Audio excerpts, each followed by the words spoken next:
नमस्कार, जय Hind. SK mission defence academy में आपका स्वागत है। आज हम जो है ओरिजिनल पेपर सोल्जर टीडीएन का जो ट्रेडमैन कहते हैं क्लास 10th का, इसमें दो प्रकार की एग्ज़ाम होती है, एक क्लास 8 का होता है, एक क्लास 10 का होता है। तो क्लास 10 का हम लोग लेते हैं और ये बहुत ही पुराना सेंटर है, ठीक है। ब्रिटिश साम्राज्य में ही बना हुआ था 1800 कुछ ईस्वी में। आर्मोर्ड क्रॉप सेंटर जो कि PUN में है, ठीक है। ये बहुत ही ओल्ड सेंटर है और यहाँ पे जो है भर्ती हुई थी सोल्जर ट्रेडमैन की, वहाँ से ये क्वेश्चन लिए गए हैं। और सबसे खास बात स्टूडेंट को क्या रखना है कि यहाँ देखना है कि टोटल क्वेश्चन कितना पूछा जा रहा है। टोटल क्वेश्चन जो है यहाँ पे 50 पूछा जाएगा आपको और 60 मिनट मैक्सिमम टाइम दिया जाता है। और उसमें स्टूडेंट पास मार्क्स 32 रहता है आपका, जो कि यहाँ पे लिख दिया गया है।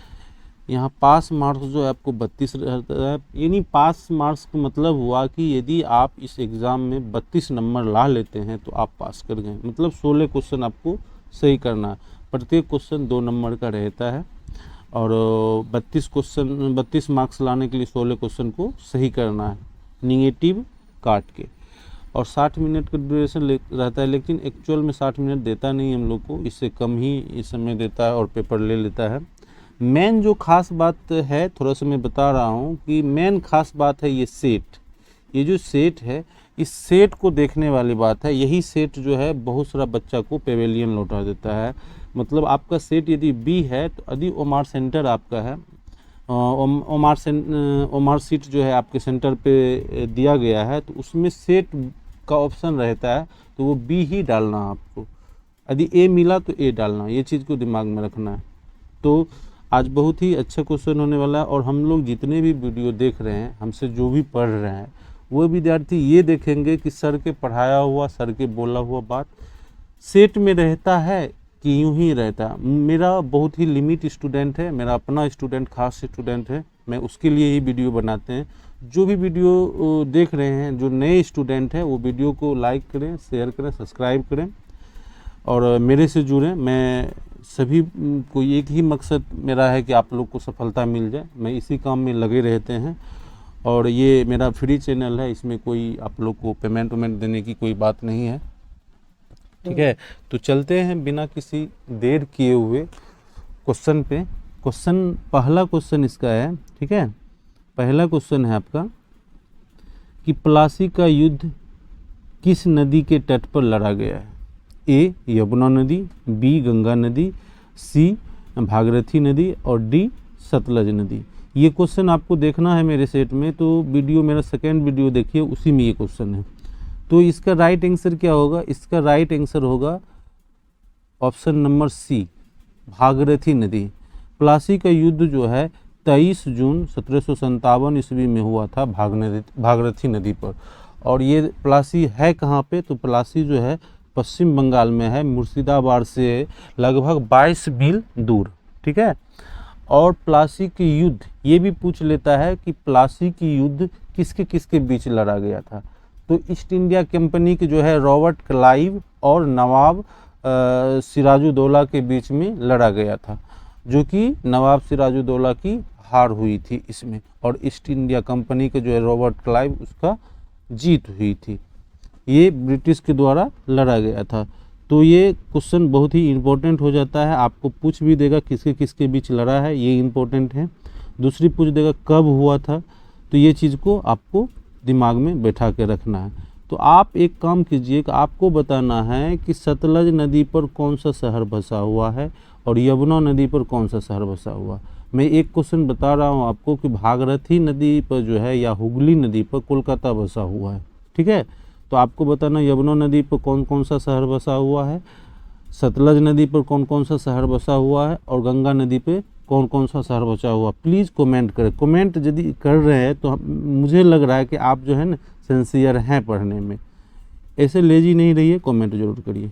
मिलते हैं, चलते हैं दूसरे क्वेश्चन पे। दूसरा क्वेश्चन है आपका, विश्व बैंक का मुख्यालय कहाँ पर स्थित है। बिल्कुल ये क्वेश्चन मेरे सेट में जाकर देखिए, विश्व बैंक का मुख्यालय कहाँ पर स्थित है। मेरा एक सेपरेट वीडियो है, उसमें सभी का जो है मुख्यालय बताया गया है। A Paris, B New York, C London, D Washington. तो विश्व बैंक का जो मुख्यालय है वो कहाँ है? वो है वाशिंगटन डीसी में। विश्व बैंक का मुख्यालय कहाँ है? वो वाशिंगटन डीसी में है। तो क्वेश्चन उठ के आता है कि आपको बताना है कि न्यूयॉर्क किसका मुख्यालय है? तो यूनिसेफ का मुख्यालय क्या है? न्यूयॉर्क। Option number B. ध्यान से पढ़िएगा, मैं चारों ऑप्शन को डिटेल करा रहा हूँ। और यूनिसेफ का मुख्यालय कहाँ है? न्यूयॉर्क। और यूनेस्को का मुख्यालय कहाँ है? पेरिस। यूनेस्को का मुख्यालय कहाँ है? पेरिस।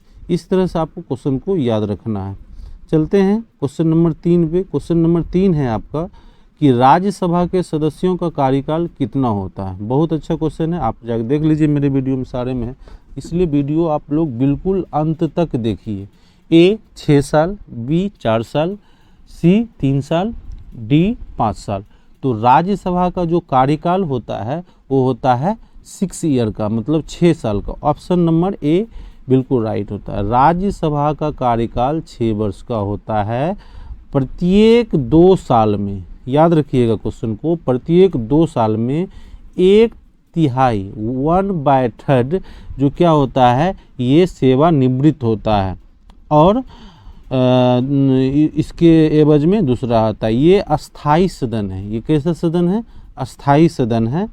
और इसमें जो है राज्यसभा सदस्य के राज्यसभा में जो सदस्यों की संख्या अधिकतम पूछ लेता है कभी कभी, जो कि पिछले जीडी में पूछ लिया था कि राज्यसभा में अधिकतम सीटों की संख्या कितना है, तो वो होता है 250। कितना होता है? 250। और ये किस अनुच्छेद के तहत होता है? तो अनुच्छेद 80 के तहत जो है ना, यहाँ पे अधिकतम सीटों की संख्या 250 होता है। और यहाँ पे जो है 12 राष्ट्रपति जो है मनोनीत करता है। यहाँ पे 12 जो है जो यहाँ पे मेंबर है राष्ट्रपति देता है। बाकी 238 जो है वो कहाँ से आता है? वो राज्य एवं संघ के राज्यों से आता है, चुन के आता है, इलेक्टेड होके आता है, उसका भेजा जाता है। तो इस तरह से राज्यसभा का कार्यकाल कितने साल का? तो ऑप्शन नंबर ए 6 साल का। ठीक है। अगला क्वेश्चन है लोकसभा में अविश्वास प्रस्ताव के लिए न्यूनतम कितने सदस्यों का समर्थन होना जरूरी है? अब देख लीजिए, ये क्वेश्चन जरूरी है कि आप लोग को जो है मतलब कंफ्यूज करेगा, तो मैं बता देता हूँ। ऑप्शन नंबर ए है 100 सदस्य, ऑप्शन नंबर बी 50 सदस्य, ऑप्शन नंबर सी 40 सदस्य, और ऑप्शन नंबर डी है 15% of elected members the Lok Sabha. तो मतलब लोकसभा के कुल निर्वाचित का 15%। तो इसका राइट आंसर क्या होगा? इसका राइट आंसर होगा कि लोकसभा में जितने भी निर्वाचित सदस्य हैं उसमें से यदि 50 कुछ सदस्य, ठीक है, 50 सदस्य यदि बोल दे कि मुझे ये जो नेता है या ये जो क्या कहते हैं प्रधानमंत्री है, मुझे अस्वीकार है, तो वो उस समय लोकसभा भंग हो जाएगा। लेकिन वो 50 सदस्य एक साथ लोकसभा अध्यक्ष को बोलेगा तभी जाके होगा, तब जो है इसको कहते हैं अविश्वास प्रस्ताव, कि मुझे इस प्रधानमंत्री पर जो है विश्वास नहीं है, मैं इस प्रधानमंत्री को नहीं मानना चाहता हूँ, तो इसको कहते हैं अविश्वास प्रस्ताव। न्यूनतम मेंबर कितना होना चाहिए? तो न्यूनतम मेंबर 50 मेंबर्स होना चाहिए लोकसभा का। ठीक है, तो चलते हैं अगला क्वेश्चन में। अच्छा, लोकसभा जो है वो लोकसभा का कार्यकाल होता है 5 साल का। लोकसभा का कार्यकाल क्या होता है? वो होता है 5 साल का होता है। और राज्यसभा का कार्यकाल 6 साल का होता है। अभी जस्ट आपको पढ़ाए हम। अगला क्वेश्चन है लौह पुरुष के नाम से किसे जाना जाता है? ए महात्मा गांधी, बी मोतीलाल नेहरू, सी लाल बहादुर शास्त्री, और डी सरदार पटेल। तो आपका राइट आंसर क्या होगा? आपका राइट आंसर होगा कि लौह पुरुष के नाम से जो है सरदार पटेल को जाना जाता है। सरदार वल्लभ भाई पटेल को लौह पुरुष भी कहते हैं। इसका ये उपनाम है। क्या है? इसका ये उपनाम है। सरदार वल्लभ भाई पटेल को लौह पुरुष भी कहते हैं। अच्छा, लाल बहादुर शास्त्री को क्या कहते हैं हम लोग? लाल बहादुर शास्त्री को शांति दूत के नाम से जाना जाता है। लाल बहादुर शास्त्री को शांति दूत के नाम से जाना जाता है। और इसकी कहानी बहुत ही अजीब है, आप लोग पढ़िए उसका, ठीक है। महात्मा गांधी को बापू, राष्ट्रपिता, ये सब का नाम की उपाधि दिया गया है। चलते हैं नेक्स्ट क्वेश्चन में। नेक्स्ट क्वेश्चन है आपका, ठीक है, क्वेश्चन नंबर 6, साइकिल का आविष्कार किसने किया था। मेरे चैनल पे वीडियो पड़ा हुआ है, आप देख लीजिए, उसमें बहुत सारा आविष्कारक है, आप उसको खोज के पढ़िए।